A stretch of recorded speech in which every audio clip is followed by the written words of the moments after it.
कि बीजेपी ने पूरे महाराष्ट्र में प्रचार कर दिया कि फतवा जीतेगा या भगवा जीतेगा। बताओ ये कौन है लोग? सिर्फ बैठ कर ऐलान करने से नहीं होता, इलेक्शन लड़ो, मालूम होता आपको कैसे वोट हासिल करना पड़ता है। मगर ये क्या बात है कि इलेक्शन आएगा इनको वोट दो, उनको वोट दो। अरे आप लड़ो, आप नहीं लड़ सकते तो अपने दामाद को लाओ। चलो, जब सियासत नहीं आता करना तो मत करो, दुआ करो या हिकमत अमली से इख्तियार करो। नहीं, हमको सब चीज होना। कहां वो लोग जो औरंगाबाद में बोले थे इम्तियाज जलील को वोट मत, उस समाजवादी कैंडिडेट को वोट दो, बोले थे चेहरा दिखाओ औरंगाबाद के अवाम के सामने तुम। अस्सलाम वालेकुम रहमतुल्लाहि व बरकातुहू। जी हाँ नाजरीन, मैं एहतिशाम निज़ामी कासमी आज 29 जुमादल उला 1446 हिजरी बमुताबिक 2 दिसंबर 2024 बरोज़ पीर है। नाजरीन, इस वीडियो में 2 ख़बरों से आपको हम आगाह करने वाले हैं। पहली ख़बर मौलाना अरशद मदनी साहब के ताल्लुक़ से है और दूसरी ख़बर जनाब बैरिस्टर असदुद्दीन ओवैसी साहब के ताल्लुक़ से है। हमने पहली मरतबा इतने गुस्से में ओवैसी साहब को देखा है और उन्होंने किसको क्या कहा, क्या जवाब दिया, सब कुछ कह गए इशारतन और समझने वाले समझ गए कि किसको कहा गया है। नाज़रीन, पहली खबर की जानिब बढ़ते हैं। मौलाना अरशद मदनी साहब ने कहा कि बहुत अफसोसनाक है कि फ़िरक़ा परस्तों की तरफ से हमारी इबादत गाहों और मजहबी मकामात को लेकर आए रोज़ नए तनाज़ात खड़े किए जा रहे हैं। मायूस कुन पहलू ये है कि ऐसे मामलात में निचली अदालतें ऐसे फ़ैसले दे रही है जिससे मुल्क में इंतशार और खौफ का माहौल पैदा हो रहा है।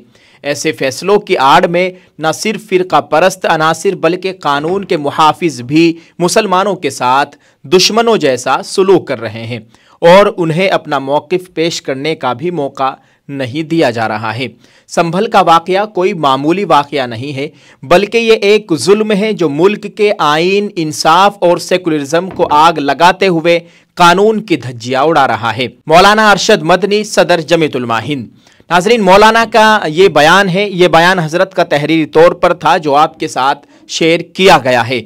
आप इस ताल्लुक से क्या कहना चाहेंगे कमेंट करके ज़रूर बताइएगा। जी हाँ नाज़रीन, वही दूसरी जानिब कुल हिंद मजलिस इत्तेहादुल मुस्लिमीन के सदर जनाब बैरिस्टर असदुद्दीन ओवैसी साहब ने एक बहुत बड़ा बयान दिया है।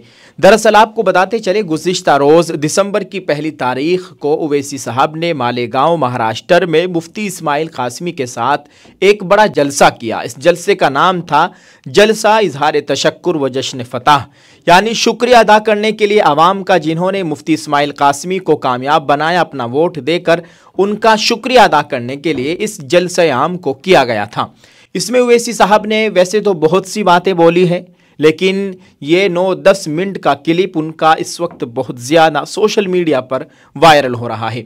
आप इसको देखिएगा। आइए नाज़रीन, देखते हैं ओवैसी साहब ने क्या कहा है। क्या क्या करेंगे आप? और जब बाबरी मस्जिद का फैसला आया था, मैं पुकार कर कह रहा था ये गलत फैसला है, इसके बाद बहुत सी चीजें खुलेंगे।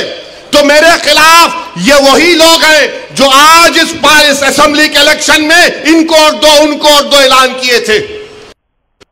वो लोग मुझे फोन करके बोले आप ऐसा क्यों बोल रहे हैं, आप एम्यूनेशन दे रहे हैं बीजेपी को। मैंने कहा हजरत दामन बरकाता हो, जजमेंट आप पढ़ो, ये जजमेंट तमाम चीजों को खोल देगा। मुझसे कहा कि आप खामोश हो जाओ ओवैसी, तुम मत बोलो। मैंने कहा मौत मेरे को खामोश कर सकती, जब तक अल्लाह जिंदा रखेगा मैं सच्चाई को बयान करूंगा और बयान करता रहूंगा। आज बोलो खामोश हो जाओ। मैं जब कह रहा था तो कोई बोल रहे हैं मत बोलो, इनको क्या है, ये भड़काऊ भाषण दे देते, इनको क्या है, इनको टीवी पे जाके बोलने का शौक है। आज क्या हुआ महाराष्ट्र के चुनाव में? क्या बीजेपी ने क्या कहा जा जाकर? आज हमारे पास करण जैसे, क्या नाम है, यूसुफ पुंजानी आकर तकरीर करके गए, मैं इलेक्शन जीतने का हार गया। उन्होंने कहा कि बीजेपी ने पूरे महाराष्ट्र में प्रचार कर दिया कि फतवा जीतेगा या भगवा जीतेगा। बताओ ये कौन है लोग? अरे आपको अगर इलेक्शन लड़ना है लड़ो, आगे बढ़ो। सिर्फ बैठ कर ऐलान करने से नहीं होता, इलेक्शन लड़ो, मालूम होता आपको कैसे वोट हासिल करना पड़ता है।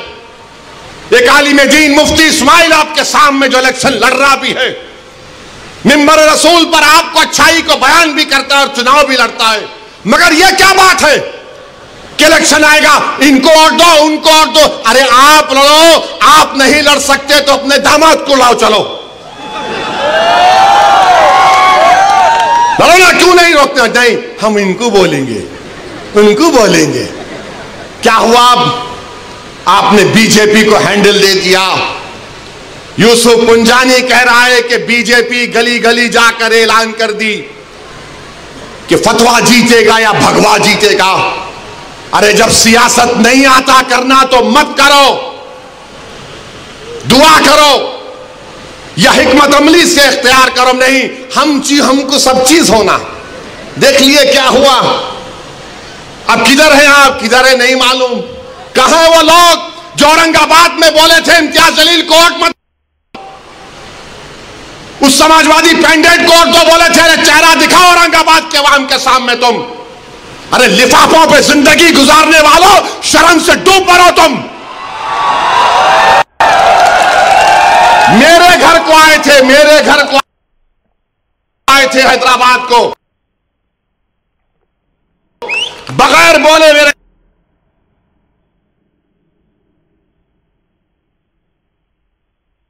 घर को आए। मैं वक्फ के बिल की मीटिंग में जा रहा था, पलट मेरा गार्ड फोन करा के साहब इतने लोग आए, मिला, घर पे आए तो मैं कहा कि मेरा घर इतना बड़ा नहीं है, आप लोग 20 लोग ले लीजिए, को बिठा, वो बात करे, बात करा, लेटर लिख के दिए को, टिकट दो, मला मैं गौर करूंगा। फिर जाने से पहले कि अंग्रेजी कुरान का तर्जुमा जो टर्की छपा हुआ है उसकी 4 कॉपियां इन जिम्मेदारों को दिया कि आप मेरे घर को आए, ये एक अल्लाह के वली की कुरान का तर्जुमा है। एक एक हाथ में दिया तो औरंगाबाद जाके बोले हम घर को गए थे, हमारे को चाय तक नहीं। अरे आप पहले से बोल देते तो नान खलिया खिला देता मैं। मेरे को नहीं मालूम था कि तुम मेरे घर को खाना खाने आ रहे। कुरान करीम दिया ना हाथ में, अल्लाह का कलाम तुम्हारे हाथ में दिया, तुमको उसका भी लिहाज नहीं है और तुम दावा करते हो कौन का। बहुत बोल सकता हूं, याद रखो मेरी जबान को लगाम नहीं है, तुम्हारा घर से निकलना महाल कर दूंगा मैं यहां पे। मेरे भाई इमाम शाफई मुफ्ती साहब बैठे हुए, इमाम शाफई रहमतुल्लाह अलैह का जमाना है। एक दौलतमंद ने कहा कि अगर अल्लाह मेरे को बेटी देगा तो जब उसकी शादी करूंगा दीन और दुनिया की दौलत उसको दूंगा। जब बेटी की शादी का मौका आया उलमाए किराम के पास गया, उलमाए किराम ने कहा कि नहीं तू नहीं दे सकता, दीन और दुनिया की दौलत तो कैसे देगा, तेरी कसम गलत हो गई। इमाम शाफई के पास गए, इमाम शाफई बोले बहुत आसान है। इमाम शाफई रहमतुल्लाह अलैह ने कहा तेरी बेटी की शादी कब है? उसने कहा फुला दिन है। बोले मैं आ रहा हूं, चला जा। इमाम शाफई पहुंचे, इमाम शाफई रहमतुल्लाह अलैह ने कहा कि आसान है। वो बोला कि हज़रत शादी तो हो गई, क्या है बताओ। बोले कुरान अपनी बेटी को दे दे, दीन और दुनिया की दौलत उसको दे चुका। मैं उनको दिया, 4 कुरान दिया उनको और बोल के दिया कि आप मेरे घर को आए, मुझे पता नहीं है, मैं वकीलों की मीटिंग में जा रहा था, पलट कर आया आपके लिए, ये कुरान करीम का तोहफा आपको दे रहा हूं। अरे तुमको ओवैसी से मजलिस से नफरत है, मगर कुरान करीम की तो अजमत का तुम लिहाज रख लेते। मैं ये बात इलेक्शन में बोल सकता था मगर खामोश बैठे रहा, मगर आज मजबूरन बोलना पड़ रहा है। याद रखो तुम लोग जो काम कर रहे हो ना, तुम महाराष्ट्र के मुसलमानों को ना सिर्फ कमजोर कर रहे हो बल्कि तुम उनकी आवाज का गला घोट रहे हो। अरे तुम इलेक्शन लड़ो, हम तुम्हारी तायीद करने को तैयार हैं। कब तक तुम ये सियासत करोगे कि उन्हें बोल दिया इन्हें बोल दिया? जिसको तायीद किए औरंगाबाद में वो खाली 5000 वोट लिया, 5000 वोट लिया। नासिर के खिलाफ कितने वोट लिया उन्हें? 10,000 वोट लिया और नासिर हारे 8,000 वोट से। जो जिसकी ताईद का ऐलान किया वो 5000 इम्तियाज जलील हारे 1100 वोट से।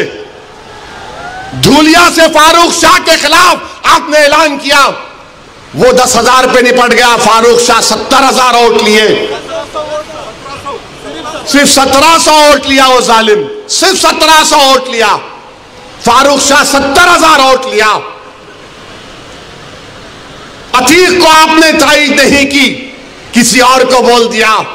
अरे क्या कर रहे हो तुम लोग? मत करो, तुम्हारा एहतराम और तुम्हारी अजमत हम करते हैं, मगर आप जो काम कर रहे वो मुसलमानों के हक में नहीं कर रहे हैं। आपने हैंडल दे दिया बीजेपी को, बीजेपी ने पूरा प्रचार कर दिया और क्या नतीजा निकला जा आप देखो। कल ये बीजेपी की सरकार अगर कुछ करेगी तो कौन आके लड़ेगा? आप आएंगे रोड पे? यही इम्तियाज जलील, यही फारूक शाह, यही मुफ्ती इस्माइल, यही नासिर सिद्दीकी, यही फारूक शाब्दी, यही वारिस पठान मैदान में उतर के मुकाबला करेंगे। मेरे भाई पहचानो इन लोगों को। मैं नहीं बोलना चाह रहा था, मगर आज मैं जरूरी है सच्चाई को बयान करने के लिए कह रहा हूं। बहरहाल मेरे अजीज दोस्तों और बुजुर्गों, अपने मस्जिदों को आबाद रखो। जो लोग मस्जिदों को छीनना चाहते हैं उसका जवाब क्या है? अपनी मस्जिदों को भरे करो। तुम्हारी जुमे की नमाज फजर की नमाज में उतनी तादाद होनी चाहिए। तुम्हारी मगरिब की जमात में जितने लोग होते उतना जहर में होना चाहिए। दरगाहों को आबाद रखो, खानखाओं को आबाद रखो। दरगाह और खानखाओं पर अल्लाह के नाम पर दिल पर ज़रब मारते रहो। डरने और घबराने की जरूरत नहीं है। जो ताकतें मस्जिदों को छीनना चाहती है, अल्लाह कुरान में फरमा दिया ये सबसे बड़े जालिम हैं, ये सबसे बड़े जालिम हैं। अब ख्वाजा अजमेरी के आस्थाने तक आप पहुंच गए, सलीम चिश्ती के आस्थाने पर पहुंच गए। नाज़रीन, आपने इस वीडियो को देख लिया है, इस ताल्लुक से आप क्या कहना चाहेंगे कमेंट करके ज़रूर बताइएगा और इसको शेयर कर दीजिए। दुआ फरमाए अल्लाह ताला हमारे भारत के मुसलमानों को आपस में इत्तिफाक और इत्तिहाद के साथ रहने की तौफीक अता फरमाए, एक दूसरे की मदद करने की, साथ देने की तौफीक अता फरमाए, आमीन। अल्लाह ताला भारत के मुसलमानों की नुसरत व मदद फरमाए। अल्लाह ताला हमारे मुल्क में अमन व अमान का माहौल कायम फरमाए, आमीन। अस्सलामु अलैकुम व रहमतुल्लाहि व बरकातुहू।